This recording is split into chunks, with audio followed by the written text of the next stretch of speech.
Tapi akidah itu adalah tugas seorang ayah. Jadilah kita ayah rohani.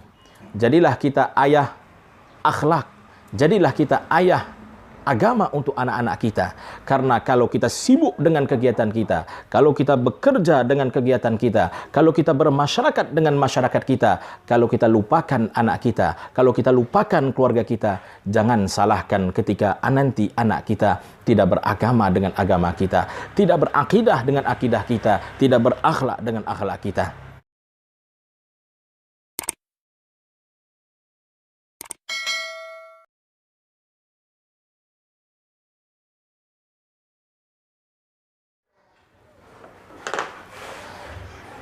Bismillahirrahmanirrahim.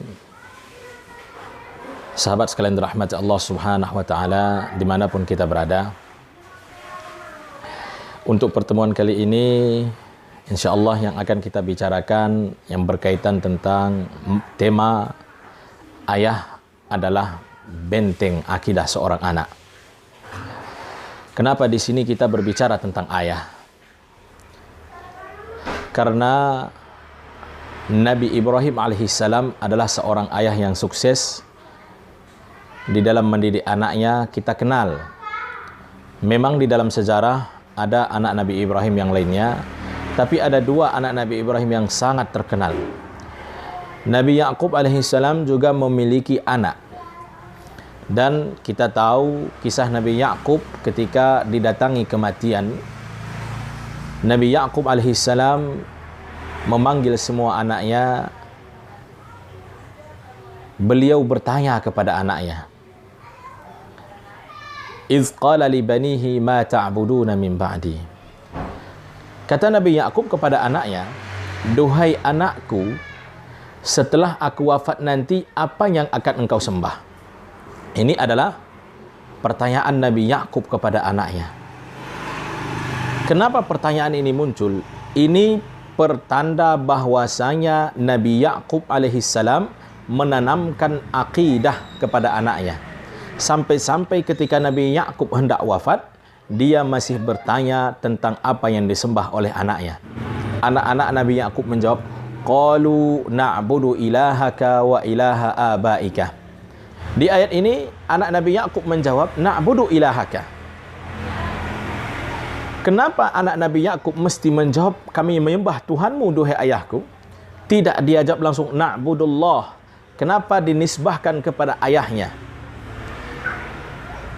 Ini menandakan bahwasanya Nabi Ya'qub alaihissalam berhasil menjadi benteng akidah anaknya. Betapa berpengaruhnya Nabi Ya'qub kepada anaknya. Betapa kuat dan kokohnya Nabi Ya'qub sebagai benteng akidah anaknya. Sampai-sampai tentang ketuhanan pun anak Nabi Ya'qub menisbahkan Tuhannya adalah sebagai Tuhan ayahnya. Dan ini sesuai dengan apa yang dijelaskan oleh Ibnu Ashura dalam tafsir beliau At-Tahrir wa Tanwir. Beliau mengatakan di sana, "Wa ila lafzi abaihi anna fiha ima'an." Bahwasanya di dalam lafaz abaihi di sana ada sebuah sinyal ima'an ila annahum muqtaduna bisalafihim, bahwasanya anak-anak Nabi Ya'qub ini sangat atau mengikut orang-orang sebelum mereka. Salah satunya adalah anak-anak Nabi Ya'qub sangat berpengaruh dengan Nabi Ya'qub alaihissalam. Begitu juga dengan Nabi Ya'qub dibina dan dibentengi akidahnya oleh ayahnya. Hadirin kaum muslimin wal muslimat, para penonton dimanapun kita berada. Ini adalah panggilan kepada semua ayah. Ada sebahagian ayah berhasil dia bersama masyarakat. Ada sebahagian ayah berhasil dia di kantornya. Ada sebahagian ayah berhasil dia di dalam permainannya. Sekarang timbul pertanyaan kepada kita. Adakah kita berhasil menjadi seorang ayah atau seorang suami yang sukses dalam rumah tangga kita? Hal yang kecil coba kita lihat. Anak kita ketika makan dan minum beserta tidur dan semua aktivitasnya di rumah. Adakah kita pantau? Adakah kita lihat bagaimana dia berakidah? Adakah kita lihat bagaimana dia berakhlak ketika makan? Adakah kita lihat bagaimana dia beradab kepada Allah ketika dia makan? Padahal kita tahu semua rezeki yang kita nikmati, yang kita makan, itu datangnya daripada Allah Subhanahu wa Ta'ala. Maka perlu kita ketahui, sampaikan kepada anak kita, jadilah kita ayah akidah kepada anak kita, jadilah kita ayah akhlak kepada anak kita. Pertama yang harus kita ketahui, lihat adabnya kepada Allah, lihat akhlaknya bagaimana ketika dia makan, bagaimana ketika dia minum. Itu contoh yang kecil.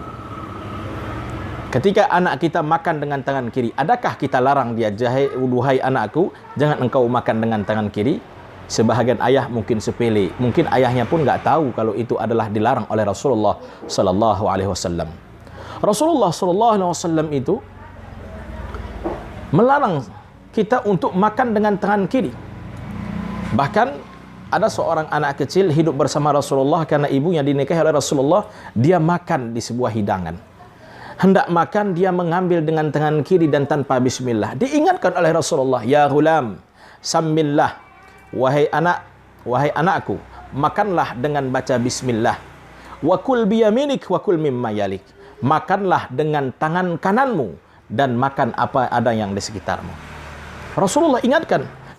Di dalam hadis yang lain Rasulullah sallallahu alaihi wasallam menegaskan, "La ta'kulu bishimal, fa inna syaitana ya'kulu bishimal." Jangan kalian makan dengan tangan kiri, karena yang makan dengan kiri itu adalah syaitan. Di dalam hadis yang lainnya juga Rasulullah SAW, "Idza akala ahadukum falyakul biyaminih." Apabila salah seorang kalian makan, ini masalah makan, jangan kita anggap sepele. "Wa idza syariba falyashrab biyaminih." Apabila kalian minum, maka minumlah dengan tangan kanannya. "Fa inna syaitana ya'kulu bishimalih wa yashrab bishimalih." Karena sesungguhnya syaitan itu makan dan minum dengan tangan kirinya. Sahabat sekalian dirahmati Allah Subhanahu wa Ta'ala, kita sebagai seorang ayah, adakah kita perhatikan hal seperti ini? Makan anak kita dengan tangan kanan, adakah kita ingatkan dia selalu makan dengan tangan kanan? Adakah kita ingatkan ketika dia makan dengan membaca bismillah? Ini adalah tugas seorang ayah. Memang betul ada pepatahnya. Mungkin kita tahu, madrasatul ula, ibu adalah madrasah pertama. Tapi akidah itu adalah tugas seorang ayah. Jadilah kita ayah rohani, jadilah kita ayah akhlak, jadilah kita ayah agama untuk anak-anak kita. Karena kalau kita sibuk dengan kegiatan kita, kalau kita bekerja dengan kegiatan kita, kalau kita bermasyarakat dengan masyarakat kita, kalau kita lupakan anak kita, kalau kita lupakan keluarga kita, jangan salahkan ketika nanti anak kita tidak beragama dengan agama kita, tidak berakidah dengan akidah kita, tidak berakhlak dengan akhlak kita.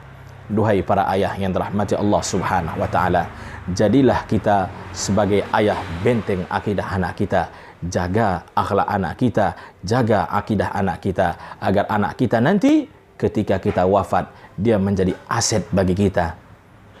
Karena ketika seseorang wafat, maka semua amalan yang terputus, yang tidak terputus adalah waladin saleh yad'u lah. Waladun saleh, anak yang saleh. Jadi ketika anak itu sudah saleh, dekat dengan Allah, itu adalah kebahagiaan bagi kedua orang tuanya, bagi ayahnya, bagi mamanya. Ajarkan anak solat, perintahkan anak solat. Karena ketika kita tidak ajari dia solat, tidak kita perintah dia solat, dosa senantiasa mengalir kepada ayah dan mamanya. Hadirin, hadirat para penonton yang dirahmati Allah Subhanahu wa Ta'ala, sahabat sekalian dirahmati Allah Subhanahu wa Ta'ala, semoga bermanfaat. Akhirul kalam, assalamualaikum warahmatullahi wabarakatuh.